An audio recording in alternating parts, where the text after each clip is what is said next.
ìlérí ìdàgbàsókè ìlú Èkó tí a ṣe rọ̀ mọ́ òpó ìdàgbàsókè 5 tí a ṣàkọlé rẹ̀ ní theme.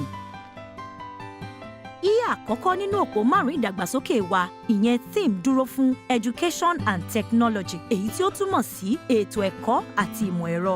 Ẹ̀kọ́ tó yè kooro ṣe pàtàkì fún ìdàgbàsókè ìlú. Àdásì tí a sì fẹ́ lò ní láti rí i dájú wípé ará Èkó ní àǹfààní láti kẹ́kọ̀ọ́ tó yè kooro ní gbogbo ilé ẹ̀kọ́ ìjọba nílùú Èkó, ní pàtàkì jùlọ ní gbogbo ilé ẹ̀kọ́ alákọ̀ọ́bẹ̀rẹ̀ àti girama. Èyí ni láti rí i dájú pé ìgbéga Èkó wáyé pẹ̀lú ìmọ̀ àtòye. Gbogbo ohun ètò ẹ̀kọ́ tó dẹnu kọlẹ̀ àti gbogbo ilé ẹ̀kọ́ tó ti bàjẹ́ ni yóò di títún ṣe. A ó sì rí wípé àwọn ilé ẹ̀kọ́ wa dára fún akẹ́kọ̀ọ́ láti kọ́ ẹ̀kọ́ tó yanrantí.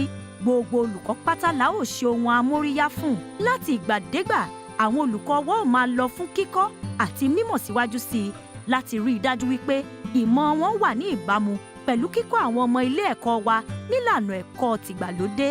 A ó kún ará ìlú tó nífẹ̀ẹ́ sí ètò ìmọ̀ ẹ̀rọ amáyédẹrùn lẹ́yìn àti láti ṣe àrídájú wípé àwọn ọmọ wa náà ń kópa pàtàkì, wọ́n sì ń dá sí ìjíròrò lórí ìmọ̀ ẹ̀rọ òde òní tó ń lọ lágbàáyé. Ìlú Èkó ìgbàlódé tí gbogbo wa ní, ọrọ̀ ajé Èkó tó ń lọ déédéé ló lè ṣe é. Tẹkinọ́lọ́jì ni ó ṣagbátẹrù ẹ̀.